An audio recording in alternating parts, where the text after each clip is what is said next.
She was sentenced to die for stealing bread. The vampire king humiliated her in front of hundreds, waiting for her to beg. Instead, she grabbed his ear and yelled at him, and for the first time in 300 years, his heart started beating. He staggered back, clutching his chest, terrified. Because the girl who dared touch him had just broken the curse that made him untouchable. The courtyard smelled like iron and fear. Myra's bare feet dragged across the cold stone as two guards shoved her forward. Around her, torches burned against the night sky, casting dancing shadows on the castle walls. Hundreds of villagers stood pressed together behind iron barriers, silent as corpses. No one whispered. No one moved. Because King Valor was watching. He sat on a throne of black marble at the top of the courtyard steps, perfectly still. His pale skin seemed to glow under the moonlight, and his eyes, silver and empty, scanned the crowd like a wolf counting sheep. He wore no crown. He didn't need one. The air itself bent around him. Next, he said. His voice was quiet, but it cut through the silence like a blade. An old man was dragged forward first. His crime was read aloud by a vampire official. He had hidden grain during the last tax collection. Valor didn't even look at him. 10 lashes. Redistribute his land. The old man sobbed. The guards dragged him away. A woman came next. She had tried to cross the border without permission. Valor's silver eyes flicked toward her for half a second. 20 lashes. Confiscate her belongings. She fainted before the guards even touched her. Then it was Myra's turn. The guard holding her arms squeezed hard enough to bruise. Move. Myra stumbled up the steps. Her stomach twisted with hunger. She hadn't eaten in 2 days. Her dress, torn and muddy, hung off her thin frame like a rag. She kept her eyes on the ground, but she could feel the weight of the king's stare. State her crime, Valor said. The official stepped forward, unrolling a piece of parchment. Myra Tanwin, 17 years old. Caught stealing bread from the castle kitchens 3 nights ago. A ripple of whispers spread through the crowd. Stealing from the castle wasn't just illegal, it was suicidal. Valor leaned forward slightly, resting his chin on his hand. For the first time that night, he looked genuinely interested. Bread, he repeated, as if tasting the word. From my kitchens. Myra's heart hammered in her chest. She forced herself to look up. His face was perfect. Too perfect. Sharp cheekbones, a straight nose, lips that had probably never smiled. But his eyes, those silver, unblinking eyes, were the worst part. They didn't look human. They didn't look like anything. Do you deny it? He asked. Myra swallowed. Her mouth was dry. No. Then you understand the punishment. She nodded slowly. Everyone knew the punishment for stealing from the king. Execution. Public. Immediate. Valor stood. The crowd flinched as one. He descended the steps with the grace of a predator, his black cloak trailing behind him like a shadow. He stopped directly in front of Myra, towering over her. She could smell him now, cold, like winter wind and old stone. You risked your life, he said quietly, for bread.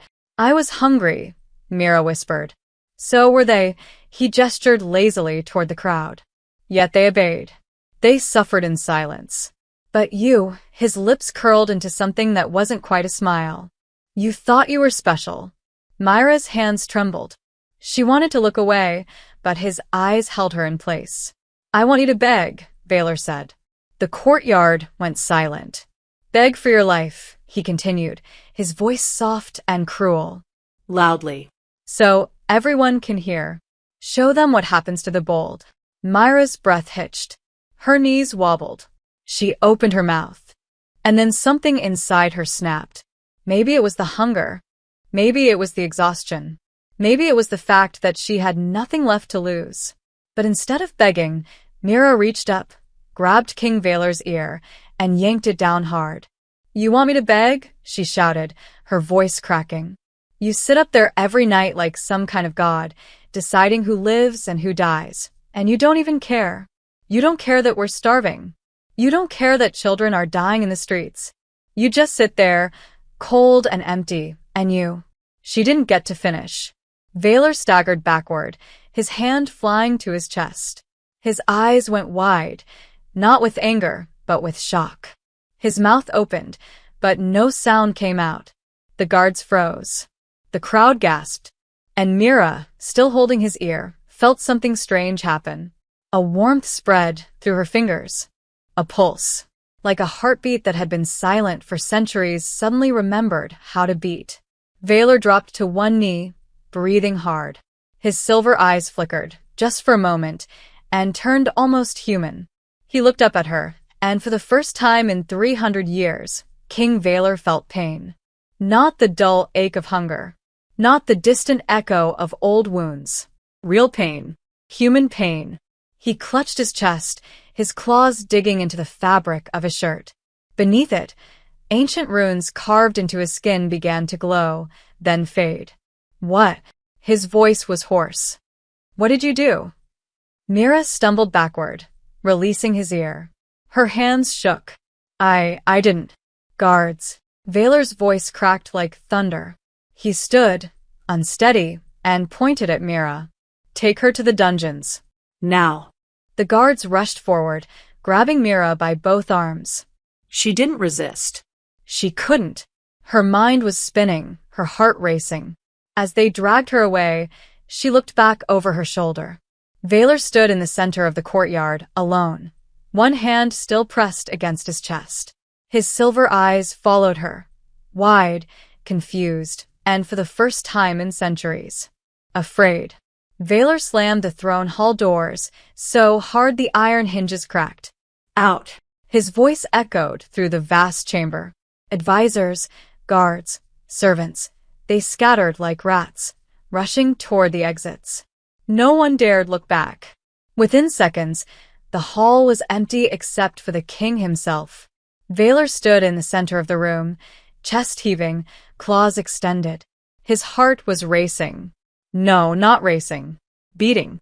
For the first time in 300 years, he could feel his own pulse.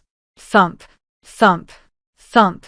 Each beat sent a wave of heat through his body, uncomfortable and foreign. He pressed his hand harder against his chest, trying to make it stop. It didn't stop. What is this? He hissed through clenched teeth. He stumbled toward the massive mirror on the eastern wall, a relic from the old kingdom, framed in gold and silver. His reflection stared back at him, pale and perfect as always. But something was wrong. Valor tore open his shirt, buttons scattering across the marble floor. The runes were fading. Ancient symbols, carved into his skin centuries ago by the court sorcerers, had always glowed faint blue beneath the surface.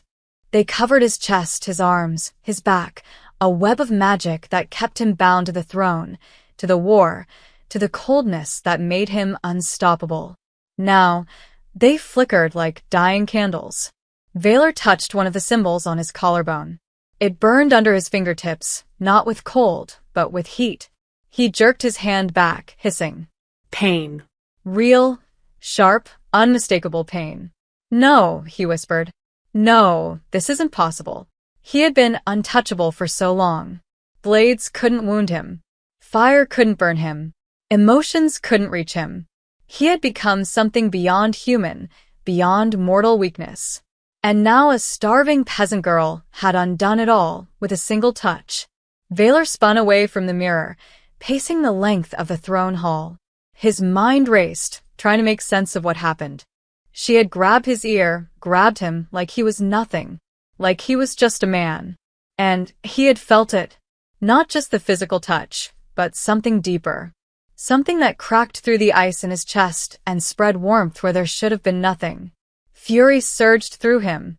He grabbed a marble pedestal and hurled it across the room. It shattered against the wall, sending shards flying. But the anger didn't feel like it used to. Before, rage was cold, calculated, a tool he used to control and dominate. This rage was hot, Wild. It burned in his throat and made his hands shake. He hated it. Valor forced himself to stop pacing.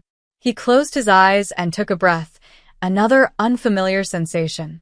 Breathing had always been optional, a reflex without purpose. Now his lungs demanded air. Focus, he muttered to himself. Think. The girl, Mira. She had done something, triggered something. But what? She was nobody, no magic, no bloodline, no training. Just a thief desperate enough to steal bread. Unless… Vaylor's eyes snapped open. He turned and strode toward the far end of the hall, where a narrow door was hidden behind a tapestry. He ripped the fabric aside and ascended a spiral staircase that led deep beneath the castle. The underground archive was cold, silent, and filled with dust. Shelves stretched into darkness, packed with scrolls and books that hadn't been touched in decades. Vaylor moved through them with purpose, his night vision cutting through the gloom. He stopped at a section marked with a faded red seal. Forbidden records. Texts that even his council wasn't allowed to read. His claws sliced through the seal. He pulled out a leather-bound tome, its pages yellow and brittle. The title was written in Old Vaylor, The Binding of Kings. Vaylor flipped through the pages, scanning the ancient text. He had read this once, centuries ago, when the curse was first placed on him. Back then, he had welcomed it. Power in exchange for feeling. Victory in exchange for humanity. It had seemed like a fair trade. Now, his eyes locked onto a passage near the end of the book. The spell shall hold eternal, binding the sovereign to duty without mercy, without love, without weakness. Only through an act of true defiance, unprompted, unplanned, born of pure human will, may the chains begin to fracture. The defiant one becomes the key. Kill the key, restore the spell. Save the key, lose the throne. Vaylor's hands tightened on the book, crumpling the edges of the pages. Kill the key. The answer was simple. Mira had to die. If she died, the curse would reset. He would return to what he was, cold, powerful, unbreakable. He could feel the logic of it, clear and sharp. But beneath that logic, something else stirred. Something small and uncomfortable.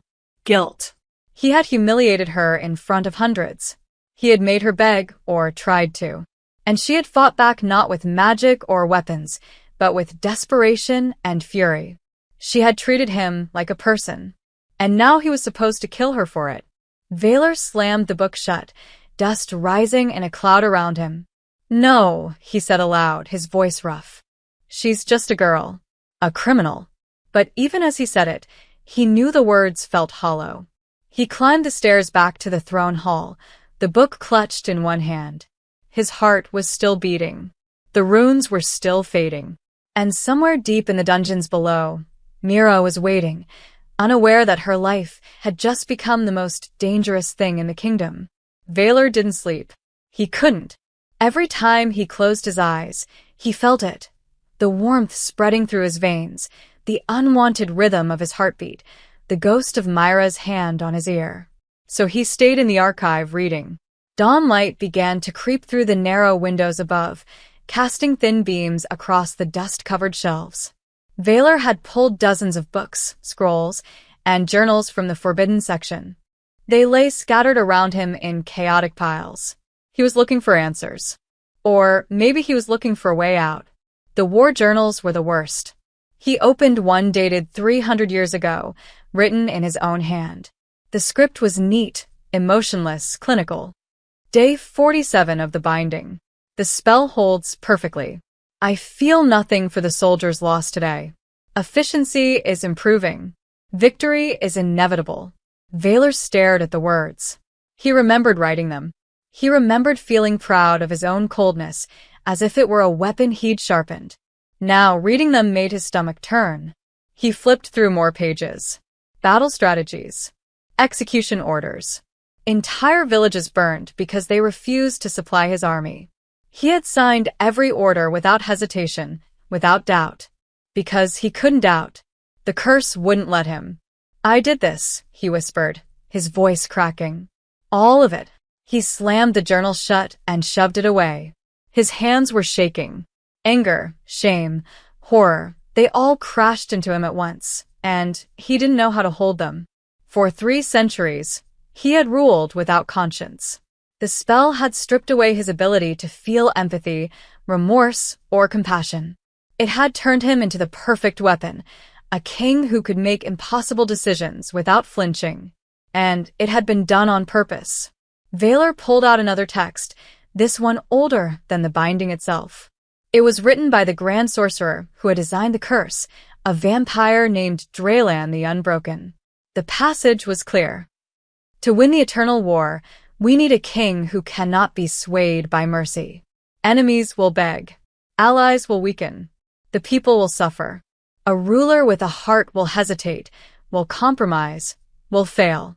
But a ruler without one? He will do what must be done. He will sacrifice anything. He will become inevitable. Valor read the words 3 times, each one hitting harder than the last. They had built him into a monster, because monsters won wars. And they had been right. Under his rule, the vampire kingdom had crushed every rebellion, conquered every territory, and secured dominance over the entire realm. The humans feared him. The rival clans submitted. Peace, if you could call it that, had been maintained through absolute control. But it wasn't peace. It was fear. And he had been too cold to see the difference. Valor stood abruptly, the chair scraping against the stone floor. He paced between the shelves, his mind racing. If the curse fully collapsed, what would happen? He would feel everything. Guilt for every execution. Grief for every life he'd taken. The weight of 300 years of cruelty would come crashing down on him all at once. But worse than that, he would be vulnerable. Without the curse, he was just a vampire. Strong, yes. Fast, yes. But no longer untouchable. His enemies would sense the weakness. The council would lose faith. The rival clans would see an opening. The entire kingdom could collapse. Valor stopped pacing and leaned against one of the shelves, his head bowed. She had no idea, he muttered. She just grabbed me. Mira hadn't cast a spell. She hadn't plotted or planned. She had simply acted out of desperation and rage, pure human defiance, exactly what the curse's creators never accounted for. Because they never thought anyone would dare. For 3 centuries, his people had been so terrified of him that they bowed, obeyed, and suffered in silence. They had learned that resistance meant death. But Mira hadn't learned that lesson. Or maybe she had, and she just didn't care anymore. Either way, she had broken something that was supposed to be unbreakable. Valor pulled out the final scroll, the one he'd been avoiding.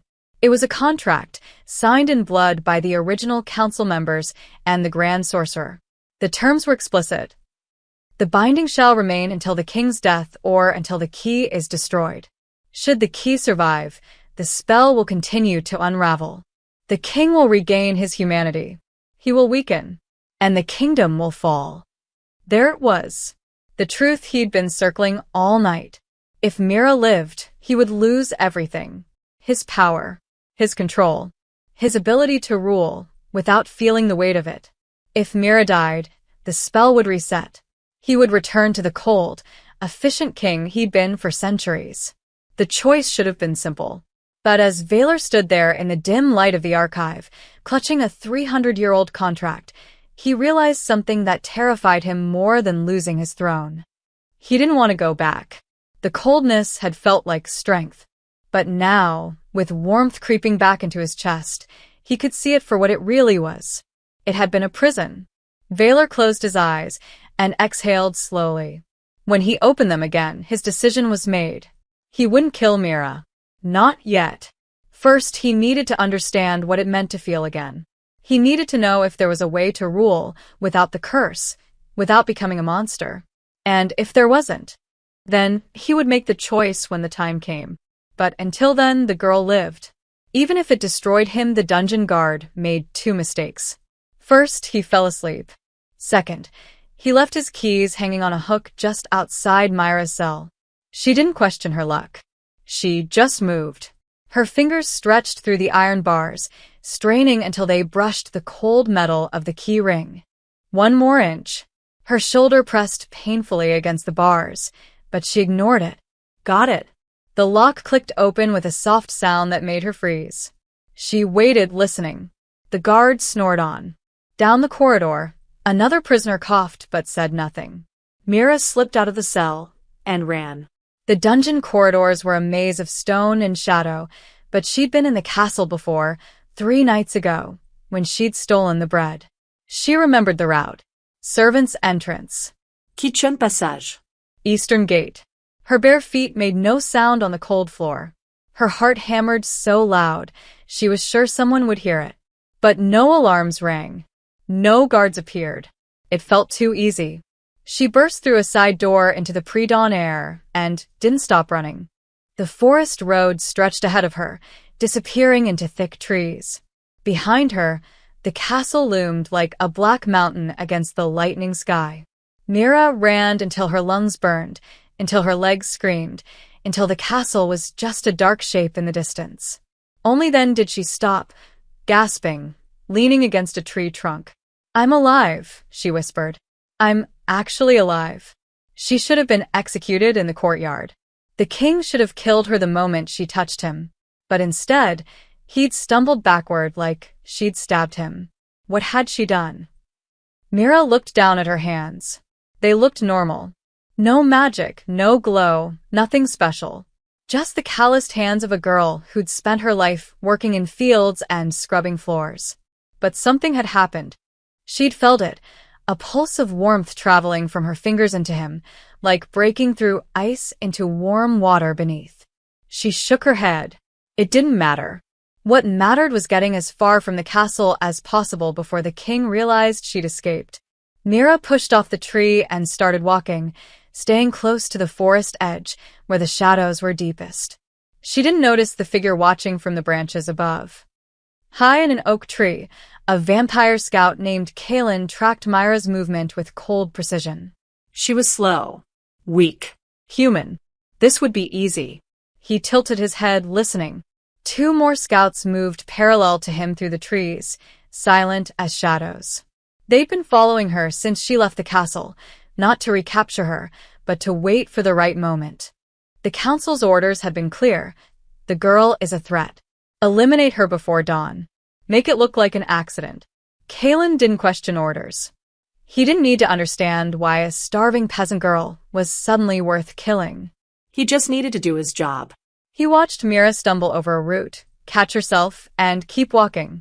She was heading toward the border villages, probably hoping to disappear into the refugee camps. She wouldn't make it that far. Kalen signaled to the others. 2 sharp clicks, barely audible. They began to close in. Myra's unease grew with every step. The forest was too quiet. No words. No rustling in the underbrush. Just silence and the sound of her own breathing. She glanced over her shoulder. Nothing but trees and shadows.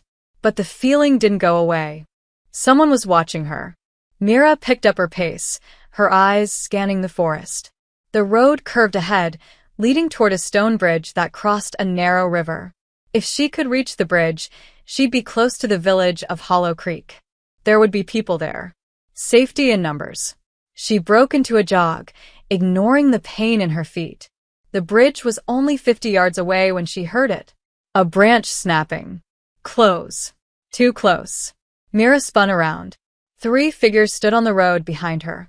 They were tall, pale, dressed in dark leather armor that seemed to drink in the shadows. Their eyes glowed faint red in the dim light. Vampires. Going somewhere? The one in the center asked. His voice was smooth, almost friendly. Mira backed away slowly, her mind racing. I was released. The king let me go. Is that so? The vampire tilted his head. Strange. We didn't receive that order. I'm nobody, Mira said quickly. I'm not worth chasing. Just let me go, and you'll never see me again. The vampire smiled, showing fangs. Oh, we know you're nobody. That's what makes this so unfortunate. He moved. 1 second, he was standing 10 feet away. The next, he was right in front of her, his hand reaching for her throat. Mira screamed and threw herself backward. She hit the ground hard, rolled, and scrambled to her feet. Run. She sprinted toward the bridge, adrenaline flooding her body. Behind her, she heard laughter. I love when they run, one of them said. Footsteps. Fast. Impossibly fast. Myra's lungs burned. Her vision blurred. The bridge was right there. A hand grabbed her shoulder and yanked her back. She crashed into the dirt, the air knocked out of her lungs. The vampire stood over her, crouching down with that same cold smile. Nothing personal, he said, raising his clawed hand. Myra closed her eyes. And then the vampire's head snapped to the side, his eyes wide with sudden fear. Stand down, a voice commanded from the darkness. Cold, sharp, furious. Myra opened her eyes. King Valor stepped out of the shadows at the edge of the bridge, his silver eyes blazing with something that looked almost like rage. She's under my protection, Valor said quietly. Touch her again, and I'll rip your spine out through your throat. The 3 scouts froze. And Myra, lying in the dirt with her heart racing, realized something far more terrifying than being hunted. The king had followed her. The war chamber sat at the heart of the castle, behind 3 locked doors and a blood seal that only the highest-ranking vampires could pass. 7 council members gathered around an obsidian table, their faces illuminated by floating orbs of cold blue light. At the head of the table sat an empty chair, the king's chair. Valor wasn't there. He hadn't attended council in 2 days. And that was the problem. Lady Sereth, the master of intelligence, spoke first. Her voice was thin and sharp, like a blade being drawn. The scouts failed. The girl still lives. Silence fell over the room. Commander Drell, a scarred vampire built like a war machine, slammed his fist on the table. Failed? Or were they stopped? Stopped, Sereth confirmed coldly. By the king himself. Murmurs rippled through the council. He protected her? Lord Varnick, the treasurer, leaned forward, disbelief written across his pale face. Why would he do that? Because he's compromised, Sereth said bluntly. The girl triggered something when she touched him. We all saw it in the courtyard. The way he staggered. The pain on his face. That wasn't normal. The curse, whispered Elder Thorn, the oldest vampire in the room. His voice rattled like dry leaves. The binding is breaking. The council members exchanged uneasy glances. Commander Drell stood, his chair scraping loudly against the stone floor. If the binding breaks, we lose our advantage. The king has ruled for 3 centuries without hesitation, without mercy. That coldness is what's kept the rival clans in line. It's what's kept the humans obedient. If he starts feeling, he'll weaken, Sereth finished. He'll hesitate. He'll make decisions based on emotion instead of strategy. And we'll lose the realm, Varnick added grimly. Elder Thorn shook his head slowly. It's worse than that. The binding wasn't just a spell. It was a contract sealed in blood magic. If it fully collapses, the king won't just regain his emotions. He'll feel everything he's done for the past 300 years all at once. Every execution. Every burned village. Every life he took without remorse. The room went silent. It will destroy him, Thorn continued quietly. And when he breaks, the kingdom breaks with him. Commander Drell turned to Sereth. How much time do we have? The runes on his body are fading, she said. I had a palace healer examine him while he slept. He's already showing signs. Elevated heart rate, increased body temperature, emotional volatility. At this rate, the curse will fully collapse within a week. Then we have no choice. Drell's voice was hard, final. The girl dies. Tonight. The king won't allow it, Varnick protested. He's already protecting her. Then we don't tell him. Sereth's eyes glinted coldly. We act quickly, quietly, and when it's done, the curse will reset. He'll return to normal and won't even remember why he cared. And if he finds out, Varnick pressed. He won't, Sereth said. Because we'll make it look like an accident. A human attack. Bandits. Anything but us. Elder Thorn raised a bony hand. You're proposing we act against the king's direct orders. That is treason. No, Drell said firmly. It's loyalty. We're saving him from himself. We're saving the kingdom. Thorn studied each council member in turn, his ancient eyes weighing them. Finally, he nodded slowly. Very well. But understand this, if we fail, if the king discovers what we've done, he will execute every one of us. Then we don't fail, Sereth said coldly. She pulled a small crystal orb from her cloak and placed it on the table. Inside, a faint red light pulsed like a heartbeat. This is a tracking beacon, she explained. I placed a trace on the girl when she was in the dungeons. We know exactly where she is at all times. Drell leaned over the orb, studying it. Where is she now? The king has her hidden in a border village. And in called the Broken Horn, Sereth's lips curved into a cold smile. He thinks she'll be safe there. How many guards? None. He's trying to keep her existence quiet. Then it's perfect, Drell straightened. I'll send a specialized unit. Silent killers. They'll be in and out before anyone notices. No, Sereth shook her head. This needs to look natural. Send human mercenaries. Let them think they're hunting a fugitive. When she's dead, they die too. No witnesses. Varnick shifted uncomfortably. And if the king asks about her? We tell him she escaped, Sereth said simply. That we searched but found nothing. He'll be angry, but the curse will already be resetting. Within hours, he won't care anymore. The council members looked at each other. One by one, they nodded. It's decided then, Drell said. The girl dies at nightfall. Elder Thorn stood slowly, his joints creaking. May the ancestors forgive us for what we do in the name of the kingdom. The kingdom doesn't need forgiveness, Sereth said coldly. It needs strength. She picked up the tracking orb and handed it to Drell. Make it clean. Make it quick. And make sure she's dead before the king realizes what's happened. Drell closed his clawed hand around the orb. Consider it done. The council members filed out of the war chamber one by one, leaving only shadows and the faint blue glow of the light orbs behind. None of them noticed the small crack in the eastern wall, or the servant girl pressed against it, her ear to the stone, her face pale with horror. She had heard everything, and now she had to decide, stay silent and save herself, or warn the king and risk execution. The girl looked down at her trembling hands, took a breath, and made her choice. She ran. The Broken Horn Inn smelled like stale bread and cheap ale. Mira sat in the corner of her tiny room, knees pulled to her chest, staring at the door. Valor had brought her here an hour ago, paid the innkeeper a month's rent in gold, and told her not to leave. Then he'd vanished. She didn't understand any of it.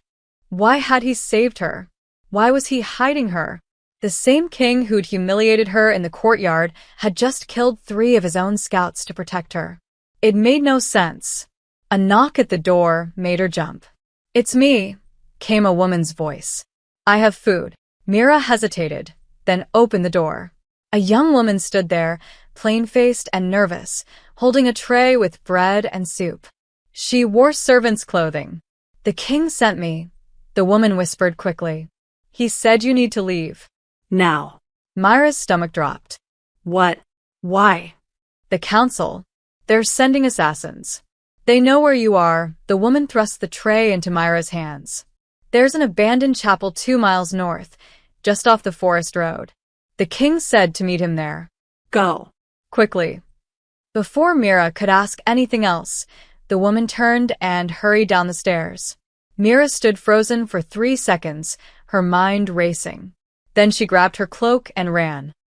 The chapel was older than the kingdom itself. Its stone walls were crumbling, its roof half collapsed, and weeds grew thick between the broken pews. Moonlight streamed through shattered stained glass windows, casting colored shadows across the floor. Mira pushed through the heavy wooden door, breathing hard. Hello. Silence. She stepped inside, her eyes adjusting to the darkness. The chapel was empty except for the ruined furniture, and she heard it too late. The scrape of boots on stone. Behind her, Mira spun around. 5 men stood blocking the doorway. They wore mismatched armor and carried weapons that had seen heavy use. Mercenaries. The leader, a thick-necked man with a scarred face, grinned. You the fugitive? The one with the bounty. Mira backed away slowly. There's no bounty. I'm nobody. That's not what we heard, he stepped forward, drawing a long knife.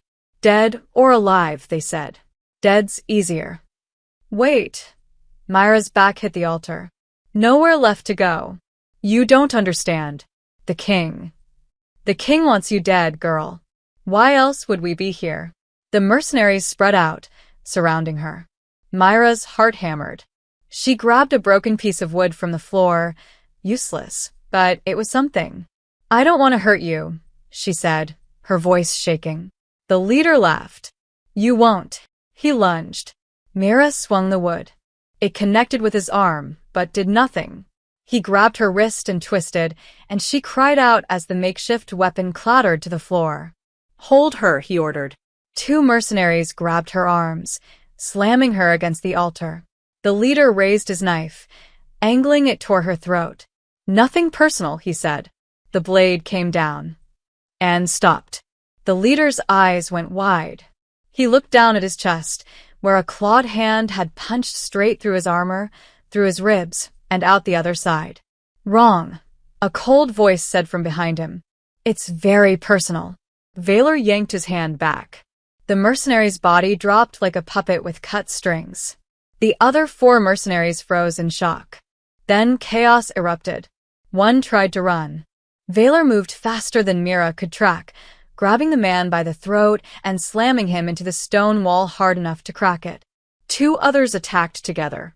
Valor dodged the first blade, caught the second by the wrist, and twisted until bones snapped. The man screamed. Valor silenced him with a strike to the temple. The last mercenary dropped his weapon and raised his hands. Please, I was just paid to. Valor's eyes burned silver in the darkness. Who paid you? I don't know. A woman in a black cloak. She didn't give a name. She just said, where were you supposed to report when it was done? The East Gate. We were supposed to leave proof at the East Gate. Valor stared at him for a long moment. Then, to Myra's shock, he stepped back. Run, Valor said quietly. And if I ever see you again, I'll make sure you regret surviving tonight. The mercenary didn't need to be told twice. He bolted through the door and disappeared into the night. Valor stood still, his shoulders tense, his clawed hands still dripping blood. Myra, still pressed against the altar, finally found her voice. You let him go. Yes, Valor didn't turn around. Why? Because killing him wouldn't change anything, his voice sounded strained. And because he trailed off, then shook his head. We need to leave. Now. Myra pushed away from the altar, her legs shaky. She looked at the bodies on the floor, then at Valor. They said the king sent them, she whispered. I didn't. Valor finally turned to face her. His eyes were no longer cold. They were angry, hurt, and something else she couldn't name. But my counsel did. The words hung in the air between them. Why? Myra asked. Why do they want me dead? Valor was silent for a long moment. When he spoke, his voice was barely above a whisper. Because you broke something in me that they need unbroken. He walked past her toward a side door hidden behind the ruined altar. There's a safe house 3 hours from here. We'll go there, and I'll explain everything. Myra didn't move. I don't trust you. Good, Valor said. You shouldn't. He paused at the doorway, looking back at her. His expression was unreadable, but his eyes, those silver eyes that had been so empty in the courtyard, held something new, regret. But right now, he said quietly, I'm all you have. Myra looked at the bodies, at the blood pooling on the ancient stone floor, at the king who had just killed for her. She took a breath and followed him into the darkness. The border village of Ashford was the kind of place people went to disappear. The inn Valor chose was small, nameless, and tucked at the end of a muddy street. The innkeeper asked no questions when Valor paid in silver and requested 2 rooms far from the common area. Stay inside, Valor told Myra as he unlocked the first door. Don't open this for anyone but me. Myra stepped into the tiny room. A bed, a chair, a cracked mirror. Better than a dungeon cell. She turned to ask him something, but he was already gone, the door clicking shut behind him. She sat on the bed and waited. In the room next door, Valor was falling apart. He sat on the floor with his back against the wall, hands pressed to his temples, trying to control the shaking. The hunger was worse. For 3 centuries, blood had been a necessity, not a craving. He drank when needed, felt nothing and moved on. But now it was different. His throat burned. His fangs ached. Every heartbeat in the building called to him like a drum, and the loudest one was in the room next door. Myra's heartbeat. Steady. Strong. Human. Valor dug his claws into his palms until they bled, using the pain to focus. Control it. You've gone weeks without feeding before. This is nothing. But it wasn't nothing. Because now he didn't just feel hunger. He felt guilt for feeling it. He hated it. A knock at his door made him freeze. "It's me." Myra's voice came through the wood. "Can I come in?" No. Silence. "Then, are you hurt?" Ivy fine. "You don't sound fine." Valor closed his eyes and took a slow breath. Mira. "Go back to your room." Instead, he heard the door handle turn. She'd picked the lock. The door opened. Mira stood in the doorway, her expression concerned. "I heard you." She stopped. Valor was still on the floor, pale even by vampire standards, his silver eyes ringed with red. Blood dripped from his clenched fists. "Get out," he said through gritted teeth. Mira didn't move. "You need blood." "I said get out." "When is the last time you fed?" Valor looked away. 3 days ago. 3 days? Mira stepped inside, closing the door behind her. "Is that normal?" "It was," Valor said bitterly. "When I didn't feel anything, I could go weeks. But now everything is louder. Stronger." The curse kept the hunger manageable. Without it, he trailed off, his jaw clenching. Mira crossed the room slowly and sat on the floor a few feet away from him. "You're starving because of me." "Don't," Valor warned. "Don't make this about guilt. I made my choice." "What choice?" "To protect the person who ruined your life." Valor's laugh was sharp and humorless. "You didn't ruin it. You just showed me what it really was." Mira studied him carefully. Up close, without the throne and the crown and the courtyard full of terrified people, he looked different. Younger. Tired. Human. "Why did they do it?" she asked quietly. "The curse. Why did they take away your feelings?" Valor was silent for a long moment. When he spoke, his voice was hollow. "Because feelings lose wars."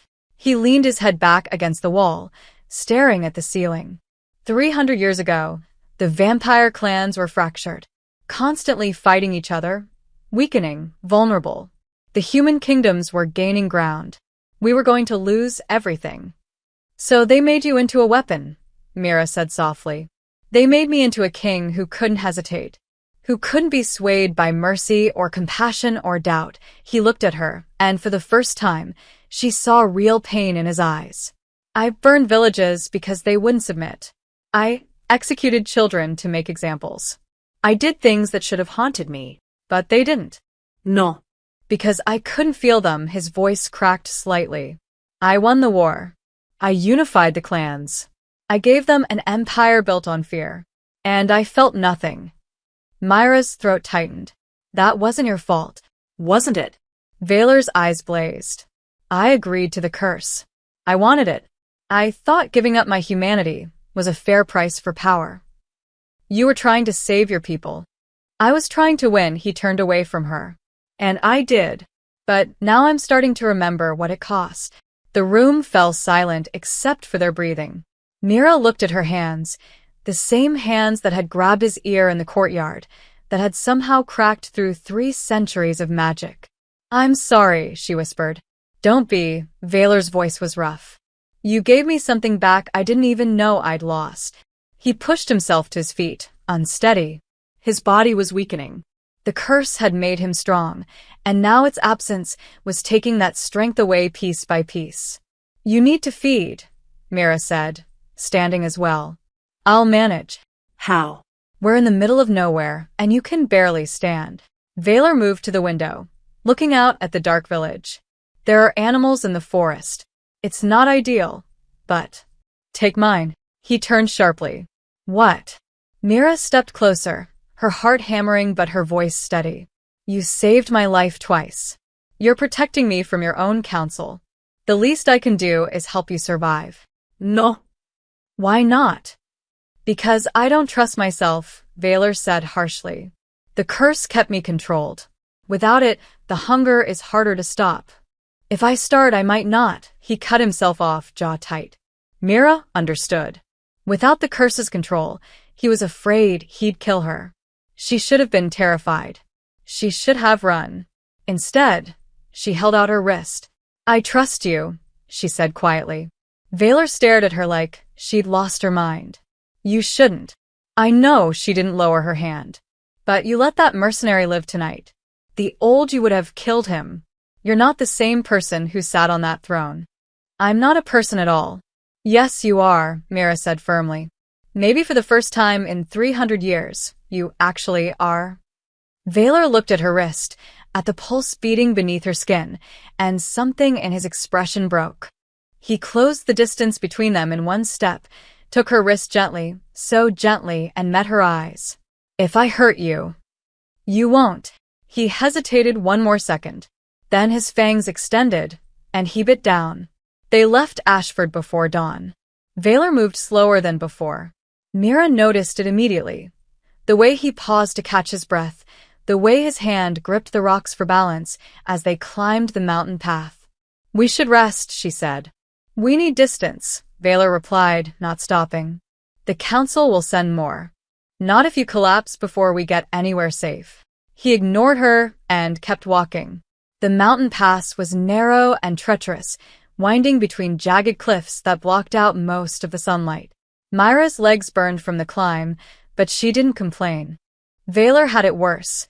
His skin had lost some of its unnatural pallor, and sweat actually beaded on his forehead. Vampires didn't sweat. You're becoming more human, Mira said quietly. I'm becoming weaker, Valor corrected. There's a difference. They rounded a bend, and Valor suddenly stopped, his head tilting. What is it? Mira whispered. We're not alone.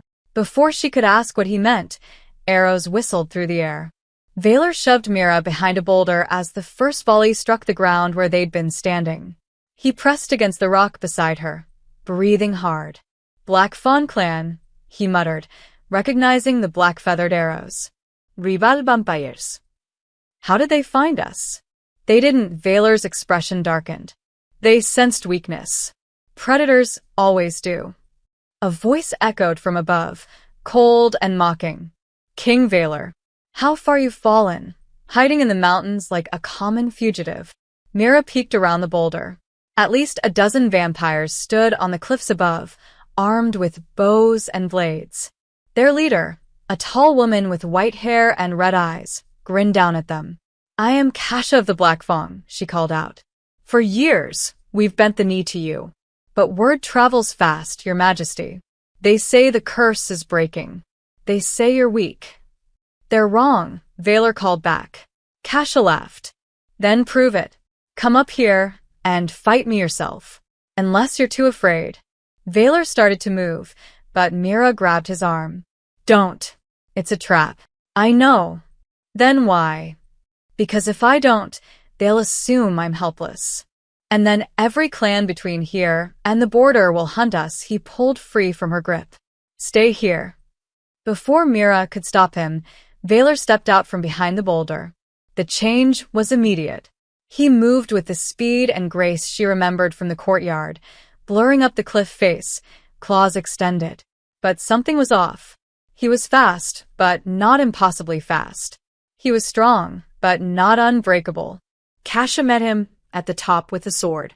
The clash of metal on claw rang out across the pass. Valor dodged, struck, twisted away from her blade. For a moment, it looked like he had the upper hand. Then he hesitated. One of the Black Fong warriors rushed forward, a young vampire, barely more than a boy. Valor's claws were raised to strike, but he paused, just for a fraction of a second. And Kasha's sword sliced across his side. Valor stumbled back, blood, actual red blood, seeping through his shirt. The Black Fawn clan members stared in shock. He bleeds, one of them whispered. Kasha's grin widened. The rumors are true. The king is mortal. She attacked again, faster this time, and Valor barely blocked. He was moving on instinct, but his body wasn't responding the way it used to. The curse had made him nearly invincible. Pain didn't slow him, fatigue didn't touch him, hesitation didn't exist. Now all three were dragging him down. Another Black Fang warrior joined the fight, then another. Valor was surrounded. Mira watched from below, her heart racing. He was going to die. She could see it, the way he favored his injured side, the way his movements were getting slower. She looked around desperately and spotted a pile of loose rocks near the cliff base. Without thinking, she ran to them and started pushing. The rocks shifted, then tumbled, gaining momentum as they crashed down the slope. Avalanche, one of the Black Fang shouted. The rocks smashed into the cliff face, sending vampires scattering. In the chaos, Valor seized the moment. He grabbed Kasha by the throat and slammed her against the rocks. I am still king, he growled, fangs bared. Kasha choked, clawing at his hand. Then act like it. Kill me. Valor's grip tightened. Every instinct screamed at him to finish it, to show no mercy. But he saw the young vampire, the one he'd hesitated to strike, watching him with wide, terrified eyes. And he remembered what mercy felt like. Valor released Kasha and stepped back. Go. Tell the other clans that I spared you. Tell them the king still holds the mountain pass. Kasha stared at him, disbelief written across her face. Then she signaled her clan and they retreated, disappearing into the rocks like shadows. Valor swayed, then dropped to one knee. Blood continued to seep from the wound in his side, a wound that should have healed in seconds. Mira scrambled up the cliff and knelt beside him. You're hurt. It'll heal, but his voice was weak. You let her go. I know. The old you wouldn't have. Valor looked at her, his silver eyes dimmed with exhaustion. The old me would have slaughtered them all and felt nothing. He pressed a hand to his bleeding side. Now I feel everything. And it's killing me. Mira tore a strip from her cloak and pressed it against his wound. We need to keep moving. I need a moment. We don't have a moment. You said it yourself. If they sense weakness, others will come. Valor closed his eyes, breathing hard. This is what you wanted, isn't it? For me to feel. To be human. I didn't know what it would cost, Mira said quietly. Neither did I. He opened his eyes and looked at her. 300 years of cruelty, and I never bled once. 1 week of mercy, and I'm already dying. You're not dying. Not yet. He struggled to his feet with Myra's help. But the more human I become, the more vulnerable I am. Eventually, I'll be too weak to protect either of us. They stood together on the cliff, looking out over the mountain pass. The sun was rising, casting long shadows across the rocks. Then we find another way, Mira said firmly. There has to be a way to rule without the curse. Valor didn't answer, because he wasn't sure there was. They reached the cliffside overlook just as dawn broke fully across the horizon. Valor collapsed against a boulder, his wound still bleeding sluggishly despite Myra's makeshift bandage. She sat beside him, exhausted, watching the sun paint the sky in shades of gold and red. It's beautiful, she said quietly. I haven't watched a sunrise in 300 years, Valor replied, his voice hoarse. The curse made them meaningless. Just light, nothing more. And now? He was silent for a long moment. Now it hurts to look at, because I know how many sunrises I missed. How many I wasted. He closed his eyes. How many people never got to see another one because of me? Mira turned to face him. You need to tell me the truth. All of it. You already know the truth. No, she shook her head. I know the curse made you cold. I know your council wants me dead. But I don't know what happens if the curse breaks completely. What are you really afraid of? Valor opened his eyes and met her gaze. For the first time since they'd met, he looked genuinely afraid. Collapse, he said simply. Of what? Everything. He gestured toward the horizon where the vampire kingdom stretched beyond sight. This realm has been stable for 3 centuries because of me. Because I ruled without mercy, without hesitation. The human territories obeyed out of fear. The rival vampire clans submitted because they knew I would destroy them if they didn't. That's not stability, Mira said. That's tyranny. Call it what you want. It worked. Valor's voice hardened. There were no civil wars. No famines caused by infighting. No mass executions because clans were battling for power. I gave them peace through fear. You gave them survival, not peace. For most people, those are the same thing. He looked away. But you're right. It was tyranny. And now that I can feel it, now that I understand what I've done, his jaw clenched. If the curse breaks completely, I'll feel 300 years of guilt all at once. Every execution. Every village burned. Every child who died because I wouldn't show mercy. Myra's breath caught. That would destroy you. Yes. And while I'm breaking, the kingdom will break with me. Valor's hands trembled slightly. The rival clans will see my weakness and attack. The human territories will revolt. The council will either try to replace me or fight among themselves for power.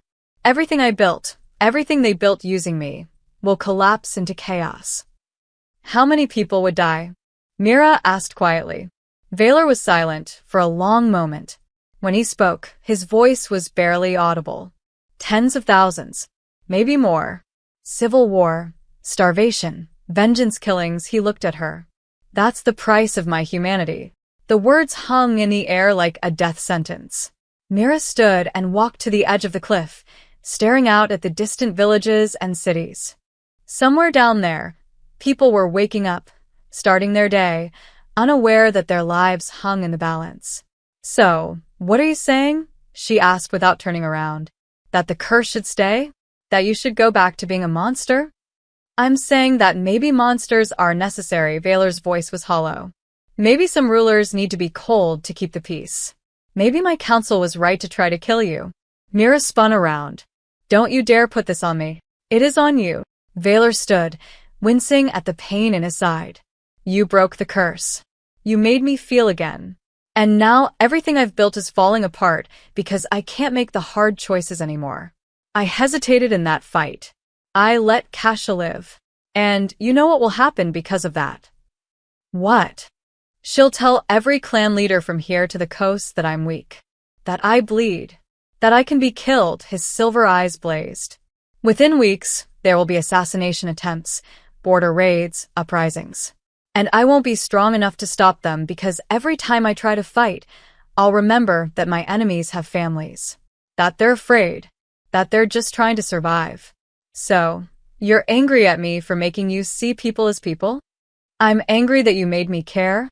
Valor's voice cracked. Do you know what it's like to suddenly feel the weight of everything you've done? To remember faces you ordered executed and realize they had names, families, futures? Myra's eyes burned with tears she refused to shed. And do you know what it's like to be one of those people? To watch your neighbors dragged away for stealing food because your king doesn't care if you starve. They stared at each other, both breathing hard. I'm not sorry I broke your curse, Mira said finally. Even if it destroys everything. Because at least now you know what you've done. At least now you can choose to be better. Better? Valor laughed bitterly. Better doesn't keep kingdoms stable. Better doesn't win wars. Better doesn't. He stopped, his expression shifting. Wait, what? You said I can choose. Valor's mind was racing. The curse didn't just take away my feelings, it took away my choices. I was a weapon. A tool. But now. Now you're responsible, Mira finished quietly. Yes, Valor sank back down, suddenly exhausted. Before, I could blame the curse for everything. Every cruel order, every execution, it wasn't really me. But if I break the curse completely, if I keep my humanity, he looked up at her, then every choice I make from now on is mine. And so is every consequence. Mira walked back and sat beside him. That's what it means to be human. I know. Valor closed his eyes. That's why it terrifies me. They sat in silence as the sun rose higher, warming the cold mountain air. Finally, Mira spoke. What if there's another way? What do you mean? What if you don't have to choose between being a monster and destroying the kingdom? What if you could rule with humanity, but differently? Valor looked at her. How? I don't know yet, Mira admitted. But maybe we can figure it out. Together. Valor wanted to believe her. But he could still feel the wound in his side bleeding, still feel his strength fading. Time was running out. And his counsel was still coming. They never made it to the safe house. Valor and Mira were only a mile from the castle when they saw the smoke rising, black columns against the afternoon sky. Not from the castle itself, but from the courtyard. Something was burning. That's not right, Valor said, his voice tense. He picked up the pace despite his injury. As they approached the outer gates, Mira grabbed his arm. Wait. Look. The castle gates stood wide open. Usually, they were guarded by a dozen elite soldiers. Now, the entrance was completely undefended. It's a trap, Mira whispered. No, Valor's eyes narrowed. It's an invitation. They entered the courtyard together, and Myra's blood ran cold. The entire space was filled with people. Hundreds of them, nobles, soldiers, servants, villagers, all pressed together, facing the platform where Valor usually held his judgments. Torches burned even in daylight, creating an oppressive heat. At the center of the platform stood the 7 council members, dressed in ceremonial black and silver. And in front of them, chained to a post, was the servant girl who had warned Mira at the inn. She was barely conscious, her head hanging forward, blood dripping from a cut above her eye. What is this? Valor's voice cut through the murmuring crowd like a blade. The crowd parted immediately, people stumbling over each other to get out of his way. Valor strode toward the platform, Mira close behind him. Lady Sareth stepped forward, her expression cold and composed. Your Majesty, how good of you to join us. Release her. Now. I'm afraid we can't do that, Sareth gestured to the servant girl. This traitor was caught attempting to undermine the kingdom's security. She leaked information about council operations to enemies of the state. She warned me about your assassins, Mira said loudly. That's not treason. That's loyalty. Loyalty. Commander Drell stepped forward, his scarred face twisted in disgust. Loyalty to whom? A fugitive who's poisoning our king's mind. The crowd muttered. Some nodded in agreement. Valor's hands clenched into fists. I gave no order for this trial. Because you're compromised, Sareth said calmly. For 3 centuries, you ruled with absolute clarity. Then this girl, she pointed at Mira, touched you, and suddenly you're protecting criminals, sparing enemies, bleeding in battle. Gasps rippled through the crowd at the word bleeding. The council has reviewed the evidence, Elder Thorne said, his voice carrying across the courtyard. The girl, Mira Tanwin, is not merely a thief. She is a weapon, a magical anomaly designed to destroy the binding that keeps our king strong. That's insane, Mira shouted. I nobody. I don't have magic. Then explain what happened in this very courtyard, Sareth challenged. Explain how a simple touch from you made the king stagger. How his runes began to fade. How he went from invincible to vulnerable in a matter of days. Mira opened her mouth but had no answer. Because it was all true. The evidence is clear, Drell announced. Mira Tanwin is a threat to the kingdom's stability. And the penalty for such a crime is death. No, Valor's voice was quiet but absolute. Sareth turned to him. Your Majesty, with respect, you are not in a position to make this decision objectively. I am your king. You are our king, Sareth corrected softly. Now you're a liability. The words landed like a physical blow. Valor stared at his council, the vampires he had ruled alongside for 3 centuries, who had helped him build an empire. And he saw the truth in their eyes. They weren't doing this out of cruelty. They genuinely believed they were saving the kingdom. This is a coup, Valor said quietly. This is preservation, Sareth replied. We gave you a choice, Your Majesty. Let the girl die and restore the curse, or step aside and let us do what must be done. And if I refuse both, Drell's hand moved to his sword. Then you force us to consider you an enemy of the state. The courtyard went deadly silent. Valor looked at the council, at the crowds watching with fearful eyes, at the servant girl chained and bleeding because she had tried to help. And he realized he was standing at the edge of a cliff. Behind him was 300 years of cold, cruel efficiency. The curse, the power, the absolute control that had kept the kingdom stable through fear. Ahead was chaos, vulnerability, the possibility that trying to rule with humanity would destroy everything. Your Majesty, Sereth said, her voice almost gentle. You know we're right. The girl must die. It's the only way to save you. To save all of us. Valor turned to look at Mira. She stood beside him, her chin raised despite the terror in her eyes. She was just a girl. A nobody. A thief who had stolen bread because she was starving. And she had given him back his humanity. You want me to kill her, Valor said slowly, to prove I'm still fit to rule. We want you to do what must be done, Sereth said. As you always have. Valor looked down at his hands. They were still stained with blood from the mountain pass. Still shaking slightly from weakness. He could feel his heartbeat, that strange, persistent rhythm that reminded him he was becoming mortal. And he made his choice. No, Valor said clearly. I won't kill her. The council members exchanged glances. Then you leave us no alternative, Sereth said coldly. She raised her hand, and 24 soldiers emerged from the shadows, surrounding the platform. Mira Tanwin, by order of the High Council of the Vampire Kingdom, you are sentenced to immediate execution. And the king? Drell asked, his hand still on his sword. Sereth looked at Valor with something that might have been regret. The king will be detained until the curse is restored. For his own protection. Soldiers moved forward, weapons drawn. Valor stepped in front of Mira, his silver eyes blazing. You'll have to go through me. If we must, Drell said quietly. The courtyard held its breath. And then Valor did something no one expected. He smiled. Not a cold smile. Not a cruel one. A real, genuine smile. Good, he said softly. Because I'm done being the king you made me. The soldiers hesitated. For 300 years, they had followed Valor's orders without question. Now, being told to move against him felt fundamentally wrong, even if the council claimed it was for his own good. Commander Drell broke the stalemate. Take them both. The soldiers advanced, weapons raised. Valor didn't move. He stood perfectly still, hands at his sides, making no move to defend himself. Mira grabbed his arm. What are you doing? Fight. No, Valor said quietly. I'm done fighting. They'll kill us both.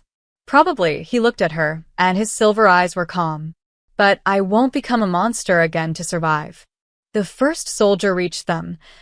A young vampire Valor vaguely recognized from the palace guard. His sword was raised, but his hands shook. I'm sorry, Your Majesty, the soldier whispered. I know, Valor said gently. You're just following orders. I understand that better than anyone. The sword came down. And stopped. The soldier froze, his entire body rigid. His sword clattered to the ground. Around the courtyard, every other soldier suddenly stopped moving, their faces locked in expressions of shock. The runes on Valor's body, the ones that had been fading, suddenly blazed with brilliant blue light. But it wasn't the same cold glow as before. This light was warm. Alive. Sereth stepped back, her eyes wide. What's happening? Valor looked down at his chest, where the ancient symbols burned bright beneath his torn shirt. He understood immediately. The curse had been designed to break through defiance. But it had never accounted for this. A king choosing mercy, not out of weakness, but out of strength. A ruler who had the power to fight back, but chose not to. The spell was reacting to something it had never encountered. Voluntary sacrifice. The binding is collapsing, Elder Thorn said, his voice filled with wonder and horror. But not the way it was supposed to. Valor felt it happening. The magic that had held him for 3 centuries was unraveling, but instead of taking his power with it, it was transforming. He closed his eyes and let it happen. Images flooded his mind. Every face he'd ordered executed. Every village he'd burned. Every child who had starved because he taxed their families into poverty. 300 years of cruelty crashed into him all at once. The pain was unbearable. Valor dropped to his knees, gasping. Tears, actual tears, streamed down his face for the first time in centuries. "Stop this!" Sereth shouted. Someone stop this. But no one could. The magic had its own momentum now. Mira knelt beside Valor, gripping his shoulders. "Stay with me. You can survive this." "I don't deserve to," Valor choked out. "You don't understand. I remember them now. All of them. Their names, their faces." "I know," Mira said firmly. "And you're going to carry that. Every day. That's your punishment. That's your responsibility. But you don't get to give up now." The runes on Valor's body flared even brighter, and then they shattered. Blue light exploded outward in a wave that swept across the entire courtyard. When it touched the frozen soldiers, they gasped and stumbled backward, released from whatever force had held them. When it touched the crowd, people cried out, not in pain, but in recognition. Because for just a moment, they felt what Valor felt. The weight of his guilt, yes, but also something else. Remorse. Genuine, profound remorse. The light faded, leaving Valor kneeling on the stone platform, breathing hard. The runes were completely gone. His skin was unmarked, pale but human. He looked up at the council members, and his eyes, no longer silver but a deep, ordinary gray, held something they'd never seen before. Conviction.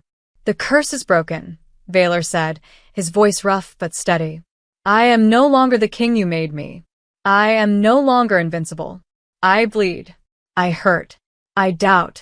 He stood slowly, Mira supporting him. "And I will no longer rule through fear."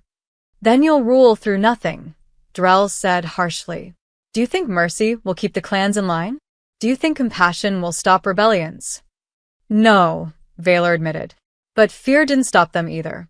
It just delayed them. All I did was build a kingdom that could only survive as long as I remained a monster." He turned to face the crowd.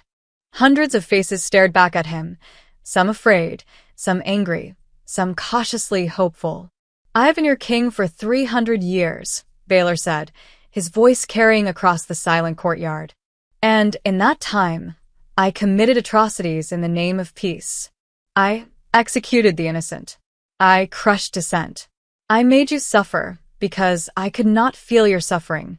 The crowd stirred uneasily. "But I can feel it now," Valor continued. "And I cannot undo what I've done. I can only promise that I will spend whatever time I have left trying to build something better. Not a kingdom ruled by fear, but one built on law, on accountability, on shared power." "That's weakness," Sereth said coldly. "Maybe," Valor replied. "Or maybe it's what real strength looks like." He turned to the council. "You wanted me to choose between power and humanity. I choose humanity. If that makes me unfit to rule alone, then I won't rule alone." "What does that mean?" Varnick asked warily. "It means the age of kings is over," Valor said. "Starting now, this kingdom will have a council that actually governs, not just advises. Laws that apply to everyone, including me. Courts that can challenge my decisions." He paused. "And if you try to kill this girl, or anyone else without trial, I will stand against you. Even if it costs me everything." Silence fell over the courtyard. Then, slowly, someone in the crowd began to clap. Just one person at first, an old woman in the back. Then another joined her. And another. The applause spread, hesitant but growing, until half the courtyard was clapping. The other half remained silent, uncertain. Sereth stared at Valor with something between respect and fury. "You just destroyed 3 centuries of order." "Yes," Valor said simply. "Now, let's build something that deserves to last." He walked to the post where the servant girl was chained and broke the locks with his bare hands, still strong, but no longer supernatural. The girl collapsed, and Valor caught her gently. "Thank you," he said quietly, "for trying to save her. For doing what was right even when it was dangerous." The girl stared at him in shock, then nodded weakly. Valor stood and held out his hand to Mira. She took it. Together, they walked out of the courtyard, not as king and subject, but as two people who had just changed the world. Behind them, the council stood in silence, realizing that everything had just shifted. The kingdom would never be the same, and neither would they. 3 weeks later, the courtyard looked different.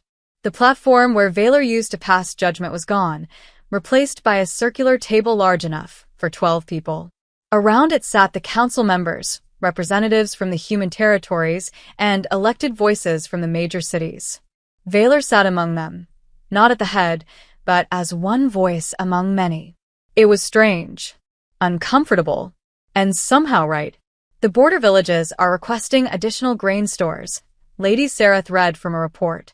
Her tone was still cold, but she'd stopped trying to undermine every decision. Barely. Approved, said Marcus, a human representative from the farming districts. But we need assurance that the tax collectors won't seize it. They won't, Valor said. The new tax code limits what can be collected during harvest season. It's written into law now. Commander Drell frowned. Laws can be changed. Not without a majority vote, Valor replied. That includes my vote, which counts the same as yours. Drell didn't look happy about it, but he nodded. Elder Thorn leaned forward, his ancient eyes studying Valor. How are you managing? Truthfully. Valor knew what he was really asking. How was he handling mortality? Vulnerability? The weight of 300 years of guilt. Some days are harder than others, Valor admitted. I still see their faces. The people I killed. I probably always will. Good, Thorn said quietly. A king who forgets his mistakes will repeat them. The meeting continued for another hour. Discussions about trade routes, disputes between clans, proposals for a judicial system that could handle both vampire and human law. It was messy, slow, and frustrating. It was also the most honest governance the kingdom had seen in centuries. When the session ended, Valor stepped out onto the rebuilt courtyard. The evening air was cool, carrying the scent of rain. He found Mira sitting on the edge of the fountain, a packed travel bag at her feet. His chest tightened. You're leaving. I was never going to stay, Mira said, not unkindly. This isn't my world. Valor sat beside her, careful to leave space between them. I could make it your world. A position on the council. A house in the city. Anything you want. I know, she smiled slightly. And that's exactly why I have to go. I didn't break your curse, so you could put me in a palace. I did it because someone needed to. You did it because you were starving and angry. That too, she looked at him, her expression serious. But what matters is what happened after. You chose to change. Not because I forced you to, but because you wanted to. Valor was quiet for a moment. I'm not going to pretend I'm not afraid. Every day I wake up weaker than I was. Every decision I make, I second-guess. The rival clans are watching, waiting for me to fail.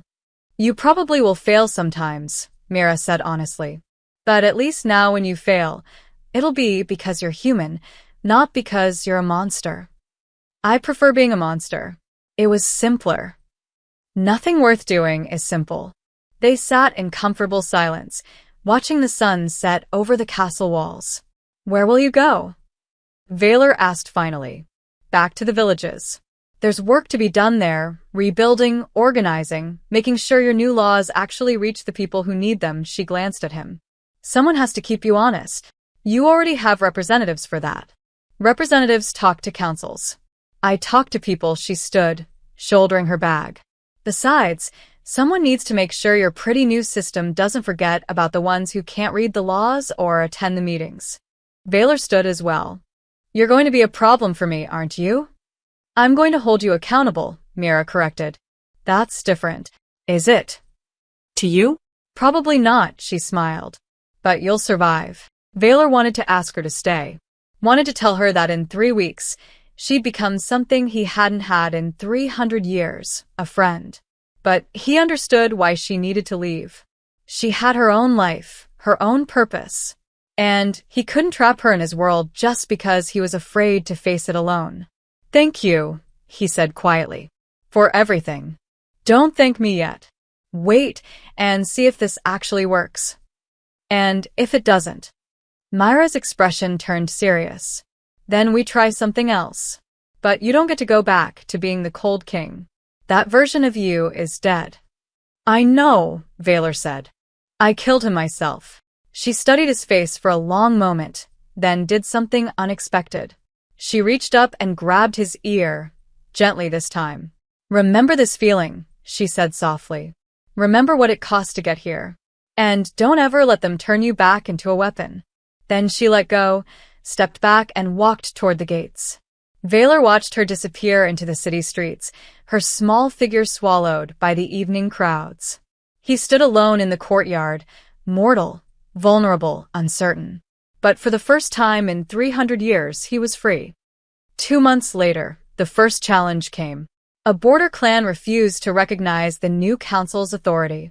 They demanded the return of the old king, the cold, absolute ruler who had kept them in line through fear. The council met in emergency session. We should show force, Commander Drell argued. Remind them what happens to rebels. We should negotiate, Marcus countered. Find out what they actually need.